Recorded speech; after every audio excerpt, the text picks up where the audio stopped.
ആലു പൊറോട്ടയ്ക്ക് ആവശ്യമായിട്ട് ഇൻഗ്രീഡിയൻസ് ആണ് എടുത്തു വെച്ചിട്ടുള്ളത്. ഇത് നമുക്ക് ഫൈനായിട്ടൊന്ന് ചോപ്പ് ചെയ്തെടുക്കാം. ഉരുളക്കിഴങ്ങ് ഞാൻ വേവിച്ച് വെച്ചിട്ടുണ്ട്. ചപ്പാത്തിയുടെ ഡോ തയ്യാറായിട്ടുണ്ട്. സവാള എല്ലാം വളരെ ഫൈനായിട്ട് കട്ട് ചെയ്തിട്ടുണ്ട്.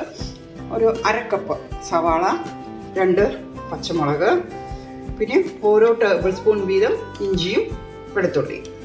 പൊട്ടാറ്റോ അതിൻ്റെ സ്കിന്നൊക്കെ മാറ്റി നമുക്കിത് നല്ലതുപോലെ ഒന്ന് സ്മാഷ് ചെയ്തെടുക്കാം.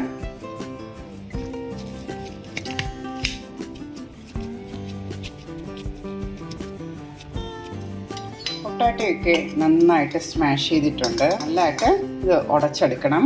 ഇനി നമുക്ക് ഇതിലേക്ക് ഒരു 1/4 ടീസ്പൂൺ മഞ്ഞൾപ്പൊടി, 1 ടീസ്പൂൺ മുളക് പൊടി, 1 ടേബിൾ സ്പൂൺ മല്ലിപ്പൊടി, 1/2 ടീസ്പൂൺ ഗരം മസാല.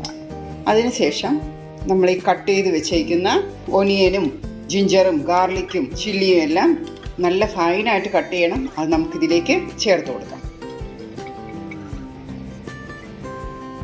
ഇനി നമുക്കിതിലേക്ക് 1 ടേബിൾ സ്പൂൺ ഉപ്പും കൂടെ ചേർക്കാം.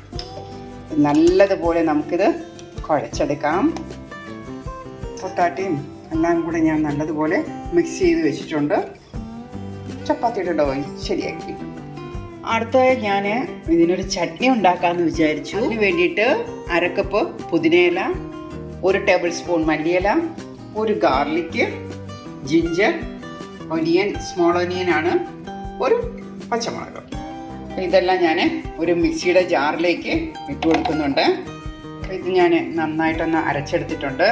ഇനി നമുക്കിതിലേക്ക് ഞാൻ 1/2 കപ്പ് തൈര്, 1 ടീസ്പൂൺ ഉപ്പ് ഒക്കെ അരച്ചെടുക്കാം. നമ്മുടെ ചട്നി റെഡി ആയിട്ടുണ്ട്. ചപ്പാത്തി ഇതുപോലെ ഉരുളയാക്കിയതിന് ശേഷം ഇങ്ങനെ ആക്കുക.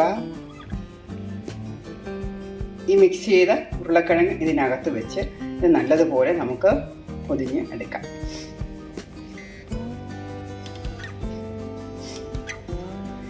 ഇതേപോലെ ഉരുളകളാക്കി വയ്ക്കാം. ഉരുളക്കിഴങ്ങും ആ മിശ്രിതം ഇതിനകത്താക്കിയിട്ടുണ്ട്. ഇതേപോലെ നമുക്ക് എല്ലാം ഉരുളകളാക്കി വയ്ക്കാം.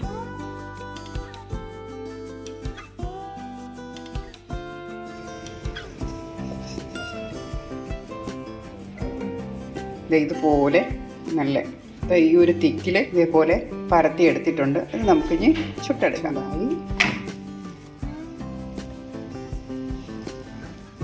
അതിലേക്ക് കുറച്ച് നെയ്യ് നമുക്ക് ചേർത്തെടുക്കാം.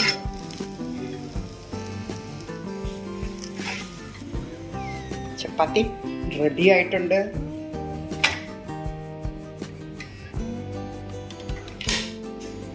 ആലു ചപ്പാത്തി റെഡി.